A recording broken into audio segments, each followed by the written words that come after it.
Bonjour et bienvenue sur ma chaîne Tout va bien Marine, ou peut-être sur ma chaîne, on va dire, de secours, qui est plus sur l'écriture. Marine auteur, je pense que je l'appelais, je ne sais même plus. Bref, aujourd'hui, le thème, c'est le pseudonyme. C'est un texte que j'ai écrit le 8 novembre 2025, quelques jours après le texte sur l'alcool, c'était la dernière vidéo. Et c'est parti. Orelsan. Aurélien a pris le pseudo d'Orelsan. En lectrice d'Amélie Nothomb, je sais que Amélie San, c'est une marque de respect. Un peu comme monsieur ou madame chez nous. Monsieur Aurélien. Nouvel album depuis quelques heures. Il parle d'être Sama. Il était sensei dans un de ses albums, ce qui est une progression logique. Monsieur, maître, déité. Les 3 niveaux. Un pseudo qui évolue comme un Pokémon. Je ne jette pas la pierre. J'ai utilisé un pseudo pour écrire de la fiction. Tristana Erato. Tristana en hommage à Mylène Farmer. Erato pour la déesse des élégies. Rien que ça. Et puis, j'écoutais de nouvelles personnes sur Internet. Oui, je sais, c'est vaste Internet.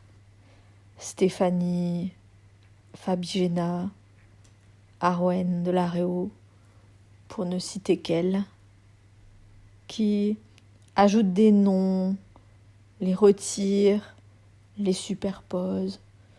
Stéphanie Cocouli, Arwen je ne sais plus. Vous allez dire que j'ai une obsession. Mais tout ce que j'entends là, c'est parasite. Est-ce que ce n'est pas le signe d'une dissociation ? Se créer une nouvelle personnalité. S'inventer un nom, un petit personnage. Le signe d'un mal-être profond ? Au début, j'ai créé Tristana Erato, une auteure grande et brune, belle et intellectuelle. Plus tard, j'ai créé Nyx, dans ma tête, la sorcière, rousse et jolie. C'est drôle le nombre de pseudonymes qui augmente. D'abord, c'était pour l'anonymat, le nom d'artiste. Maintenant, on change de nom, comme de... je dirais comme de string, pour ne pas dire autre chose, puisque l'on ne change pas vraiment. À quel point faut-il être dissocié ? Je me reprends. À quel point sommes-nous dissociés ? Chacun. Cela va plus loin que le masque, le personnage, le jeu de théâtre que l'on utilise parfois dans la vie. On force sa voix pour parler à un enfant. À quoi bon ? Dans quelle fin ? Le pire, c'est la voix de vendeuse. J'ai le droit de le dire parce que je l'ai été pendant 10 ans. Quand la voix part dans les aigus. Bonjour hein. Quand c'est si faux que même le son de la voix est faux. Fake. Comme tous ces mots anglais alors que l'on n'est pas du tout bilingue. Pour faire jeune dans le corps. Comme à la télévision. Maintenant en vidéo sur le net. Que reste-t-il de vrai ? Il y a des personnes qui font des vidéos pour démontrer que les vidéos astuces sont fausses et les démontent une par une. Certains remettent en cause le voyage sur la Lune, la NASA et même la Lune, la forme de la Terre, les dinosaures, la chronologie de nos manuels. Sont-ils faux? Moi, je dirais que ça dépend. Enfin, ça dépend, ça dépasse. Vous me connaissez. Parce qu'à une autre époque, ou juste dans un autre pays finalement, la réalité n'est pas la même. Nous sommes en France. Le méchant est russe, mais si j'étais russe, ou juste en 1945, c'est quoi la vie d'un Japonais ou d'un Malien? Prenons un pays au hasard.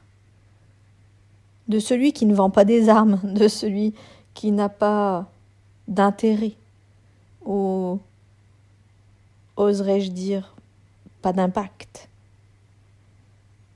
Je suis partie loin. Pour parler de pseudonyme, de dissociation, mais par association d'idées.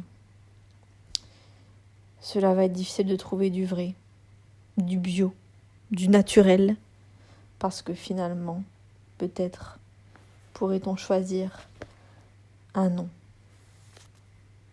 Ou j'aimerais dire un oui, un prénom qui ne relève pas d'une identité administrative, comme un numéro de bétail. C'est plus joli, c'est vrai. Mais on a celui choisi par nos parents. On a le passif qui va avec, la généalogie, les racines, tout ce que cela entraîne. J'avais fait une vidéo sur le prénom.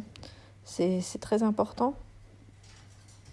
On peut tout renier, on peut se défigurer, et plus encore, oublier sa famille, changer son nom. Quand certains adoptés recherchent des réponses, des racines auxquelles se raccrocher, qui est dans le vrai? Il y a des choses en lesquelles je crois. Et toi ?